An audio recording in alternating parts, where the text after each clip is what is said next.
حمود الرحمان commission کے سامنے brigadier major منور خان نے بیان دیا کہ 1971 میں 11 اور 12 دسمبر کی درمیانی شب جس رات دشمن کی فوج ہمارے فوجیوں پر آگ کے گولے برسا رہی تھی، اسی رات کو کمانڈر بریگیڈیئر حیات اللہ اپنے بنکر میں عیاشی کے لیے چند لڑکیوں کو لے کر آیا تھا۔ کمیشن کو بریگیڈیئر عباس بیگ نے بتایا کہ بریگیڈیئر جہانزیب ارباب، جو کہ بعد میں لیفٹیننٹ جنرل بنے، ملتان میونسپل کمیٹی کے چیئرمین تھے، انہوں نے ایک سی ایس پی افسر سے رشوت کے طور پر 1 لاکھ روپے کا مطالبہ کیا۔ افسر نے خودکشی کر لی اور اپنے پیچھے ایک پرچی پر لکھا چھوڑ گیا کہ بریگیڈیئر جہانزیب ارباب نے اس سے 1 لاکھ روپے کا مطالبہ کیا، حالانکہ اس نے صرف 15,000 روپے کمائے تھے۔ یہی جہانزیب ارباب تھا جس نے بعد ازاں بطور کمانڈر سابق مشرقی پاکستان میں بریگیڈ 57 سراج گنج میں نیشنل بینک کے خزانے سے 13.5 کروڑ روپے لوٹے تھے۔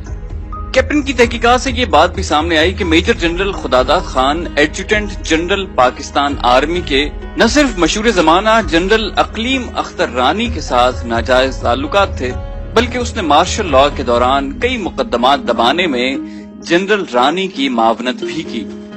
جنرل رانی ہماری حکومتی تاریخ کا ایک ضخیم لیکن رنگین باب تھی۔ اس کے سینے میں کئی راز ہائے سربستہ دفن ہیں۔ وہ واحد عورت تھی جو بتا سکتی تھی کہ کس کس دور میں اس کی کون کون سی معاصر ہم جولیوں نے ایوان ہائے اقتدار میں شراب و شباب کی محافل آراستہ کرنے کی ذمہ داری لے رکھی تھی۔ وائے افسوس کہ یہ راز ان کے پیوندے خاک ہوتے ہی رزق خاک بن گئے۔ ان جگردار اور چٹخارے دار خواتین کو جنرل نیازی خوشبودار دیوداسیاں کہا کرتے تھے۔ ان دیوداسیوں نے اس معاشرے اور مملکت میں پنجتارہ ادا فروشی اور حیا فروشی کو متعارف کروایا۔ جنرل رانی پنجتارہ ادا فروشی کی بانیوں میں سے ایک تھی۔ جنرل یحییٰ خان کے عہد اقتدار میں رانی کا چرچا ہوا۔ راجہ رانی کی رنگرلیوں اور چونچلوں کی ہوش ربا داستانیں یحییٰ خان کے ایوان اقتدار سے رخصت ہونے کے بعد منظر عام پر آئیں۔ رانی اور یحییٰ خان کے مابین گل و بلبل اور شمع و پروانہ کا ساتھ تلازماتی تعلق تھا۔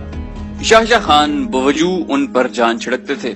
اس دور کی بیوروکریسی اور سیاست کے کئی دیگر جرنیل بھی اقلیم اختر عرف جنرل رانی کی چشم سرمگی سے شراب التفات کشید کرتے رہے۔ جنرل رانی کی رقابت اگر کسی سے تھی تو وہ تھی ملکہ ترنم نور جہاں۔ بھٹو دور میں جنرل رانی نے اپنے ڈیرے شارع قائد اعظم پر واقع انٹر کانٹیننٹل کے ایک سویٹ میں آباد کر رکھے تھے۔ وقت کے حکمران ان کے آستانے پر جبین نیاز لے کر حاضر ہوتے اور اپنے شرارتی من کی مرادیں پاتے۔ گھر گورنر بنے تو اس قسم کی اطلاعات موصول ہونا شروع ہوئی کہ جنرل رانی کی جلوہ گاہ جمال و وصال سازشوں کا گڑھ بن رہی ہے۔ نیلے آسمان کی بوڑھی آنکھوں نے اس طاقتور عورت کی دہلیز پر جانے وقت کے کتنے اعلیٰ افسران کو ناسیہ فرسائی کرتے دیکھا۔ آسمان نے رنگ بدلا، حالات نے پلٹا کھایا، لیل و نہار کی گردش نے کروٹ لی اور پنجاب پولیس حرکت میں آئی۔ ایک شب جنرل رانی کو بما ساز و سامان سازش گاہ سے حفاظتی حراست میں لے کر کوتوالی تھانے پہنچا دیا گیا۔ کوتوالی تھانے کے حوالات میں 20ویں صدی کے جہانگیر کی یہ نور جہاں مزار بے کسی بنی دیدہ عبرت نگاہ کو دعوت غور و فکر دے رہی تھی۔ اخباری نمائندوں کو اطلاع ملی تو ہر کوئی بھاگم بھاگ کوتوالی پہنچا۔ تھانے کا وسیع و عریض احاطہ رپورٹرز اور فوٹوگرافرز کی فوج ظفر موج کے سامنے تنگ دامانی کا شکوہ کرنے لگا۔ بارسوخ اخباری نمائندوں کو موصوفہ تک پہنچنے کی خصوصی اجازت دے دی گئی۔ وہ تصویر بے بسی بنے سر جھکائے ہر سوال سنتی رہی، لیکن کسی بھی سوال کا معقول جواب دینا اس نے مناسب نہ جانا۔ صحافی چٹکی بھرتے، یحییٰ خان کے حوالے سے یادوں کو ساز دینے کی استدعا کرتے، لیکن جنرل رانی کا تو یہ حال تھا کہ کاٹو تو بدن میں لہو نہیں۔ بعد از خرابی بسیار اس کے ہونٹ پھڑپھڑائے اور اس نے کپکپاتے لہجے میں جواب دیا کہ بس نقشہ بگڑ گیا۔ سمندر کی پاتال اور آسمان کی پہنائیوں سے خبر ڈھونڈ نکالنے والے کھوجی رپورٹر بسد حسرت و مراد ناکام لوٹے۔ وہ یہ نہ جان سکے کہ کون سا نقشہ بگڑ گیا۔ اس رات یہ کھوجی کوئی بڑی خبر حاصل کرنے میں ناکام رہے۔ گھر دور میں جنرل رانی مفرور اشتہاری ملزموں کی طرح جا بجا چھپتی پھرتی رہی۔ اگلے وقت کے مہربانوں کے دروازے در توبہ کی طرح بند ہو چکے تھے۔ نیا ایوان اقتدار ان کے لیے شجر ممنوعہ تھا۔ نیا زمانہ تھا، ساز اور راگ بدل چکے تھے۔ جنرل رانی کو زندگی میں پہلی بار اس قسم کی ناخوشگوار حالات کا سامنا کرنا پڑا۔ وہ اپنے آشناؤں سے رابطہ کرتی، ہر ایک کی منت سماجت کرتی، جائے اما اور دارالعما فراہم کرنے کی بنتی کرتی، لیکن نئے دور میں حکمرانوں کی عطاب سے بچنے کے لیے ہما نوعی بیوروکریسی کے اسفندیار اور افراسیاب بھی اپنی اس چہیتی سے آنکھیں چرانے لگے۔ وہ روایتی طوطے کی طرح صاف آنکھیں پھیر چکے تھے۔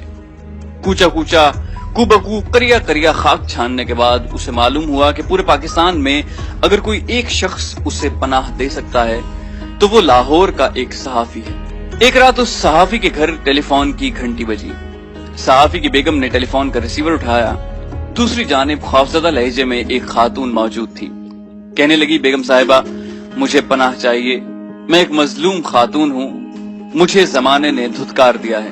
کل تک میری چوکھٹ بڑی بڑی نامور پیشانیوں کی سجدگاہ تھی، اور آج میں جس بھی دروازے پر جاتی ہوں مجھے کھوٹے سکے کی طرح لوٹا دیا جاتا ہے۔ نامور صحافی کی بیگم نے کہا کہ آپ جانتی ہیں کہ آپ نے کس کے گھر فون کیا ہے؟ رانی نے بتایا کہ میں نے آپ کے شوہر آغا شورش کاشمیری کی جگرداری اور بہادری کی داستانیں سن رکھی ہیں۔ مجھے میرے ملنے والوں نے بتایا کہ وہ مظلوموں کا ساتھ دینے میں کبھی ہچکچاہٹ محسوس نہیں کرتے۔ بیگم صاحبہ نے کہا، آغا صاحب اس وقت آرام کر رہے ہیں، وہ جب سو رہے ہوں تو ہم میں سے کسی کی بھی ضرورت نہیں ہوتی کہ انہیں جگا سکے۔ وہ جب لکھنے میں مصروف ہوں یا آرام کر رہے ہوں تو کسی قسم کی مداخلت اور خلل برداشت نہیں کرتے۔ ایک دو گھنٹے گزرنے کے بعد فون کی گھنٹی دوبارہ بجی۔ دوسری جانب بولنے والی خاتون نے یہ اعلان کیا کہ میں انتہائی مجبور ہوں اور میرے پاس بجز اس کے کوئی اور چارہ نہیں کہ میں بنفس نفیس آپ کے دولت کدے پر حاضر ہو جاؤں۔ چند گھنٹے گزرنے کے بعد رات کے پچھلے پہر جنرل رانی آغا شورش کاشمیری کے گھر کے دروازے کے باہر موجود تھی۔ آغا صاحب کو بامر مجبوری نیند سے جگایا گیا۔ وہ باہر آئے اور پرسش احوال کی۔ جنرل رانی نے حکومتی مظالم کی ایک طوفانی داستان سنائی اور اس کے بعد پناہ کی طلبگار ہوئی۔ آغا صاحب نے کہا کہ میں تمہیں تادیر اپنے ہاں پناہ نہیں دے سکتا۔ یہ سننا تھا کہ جنرل رانی نے ایک ضخیم البم آغا صاحب کو پیش کیا اور کہا کہ اس البم میں پاکستان کے سول اور ملٹری بیوروکریٹس، سیاستدانوں اور سرمایہ داروں کی زندگی کے مخفی گوشے تصویری زبان میں حقیقت حال بیان کر رہے ہیں۔ آغا صاحب نے جنرل رانی کو اپنے ہاں ایک رات ٹھہرنے کی اجازت دے دی۔ یہ رات جنرل رانی نے آغا شورش کاشمیری کے گھر کے عقب میں بھینس کے لیے بنے ایک چھپر کے نیچے گزاری۔ پنچتارہ ہوٹلوں، صدارتی محلوں اور وزارتی ایوانوں کی مخملی اور گداز بستروں پر راتیں بسر کرنے کی عادی خاتون کے لیے یہ رات یقیناً قیامت کی رات تھی۔ صبح ہوتے ہی وہ چل دی۔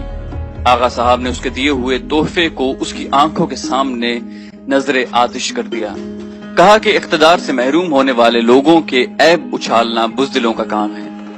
آج تم یہ تصویریں اٹھائے پھر رہی ہو، کل تم ان لوگوں کے نگار خانہ عیش کی رونق ہوگی۔ آغا صاحب نے جو کچھ کہا وہ سچ ثابت ہوا۔ بھٹو حکومت سے جنرل رانی کی خفیہ ڈیل ہو گئی۔ جنرل رانی بھی زیر زمین چلی گئیں اور اس کے بارے میں اچھالی جانے والی رنگین داستانوں پر بھی پردہ ڈال دیا گیا۔ ایک غیر معمولی انٹرویو میں جنرل رانی نے انکشاف کیا کہ ایک رات آغا جانی مجھ سے ملنے آئے تھے اور کسی حد تک بے چین تھے۔ آتے ہی مجھ سے پوچھا کہ تمہیں فلم دھی رانی کا گانا چیچی دا چھلا آتا ہے؟ میں نے مسکراتے ہوئے جواب دیا کہ میرے پاس گانے سننے کا وقت کہاں ہے۔ اسی وقت انہوں نے ملٹری سیکرٹری کو فون کیا اور نغمے کی کاپی لانے کا حکم صادر کیا۔ رات کے 2 بجے کا وقت تھا، بازار بند تھے۔ ملٹری سیکرٹری کو 1 گھنٹے کے اندر اندر ایک آڈیو البم کی دکان کھلوا کر گانے کی کاپی حاضر کرنا پڑی، جس کے بعد آغا جانی خوشی خوشی نغمہ سن رہے تھے۔ ہر دور کسی نہ کسی جنرل رانی اور اس کی بٹالین کی حکمرانی کا دور ہے۔ جنرل رانی مر چکی، مگر وہ مطمئن ہے کہ اس کی روح زندہ ہے۔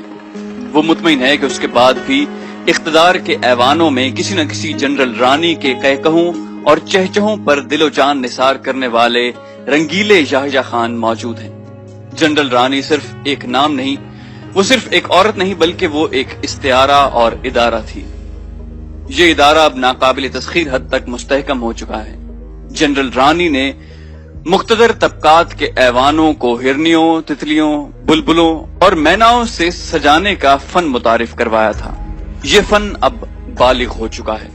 جنرل رانی کل بھی ایوان اقتدار پر قابض تھی اور اس کی تربیت یافتہ کئی دیگر کاریگر اور فنکارانیاں آج بھی ایوان ہائے اقتدار کی انٹیریئر ڈیکوریشن میں مصروف ہیں۔ ایک تقریر کے دوران سکوت مشرقی پاکستان کا ذکر کرتے ہوئے آغا شورش کاشمیری نے کہا تھا کہ اس کے ذمہ دار انگنت ہیں، لیکن ان میں انگور کا پانی اور جنرل رانی نمایاں ہیں۔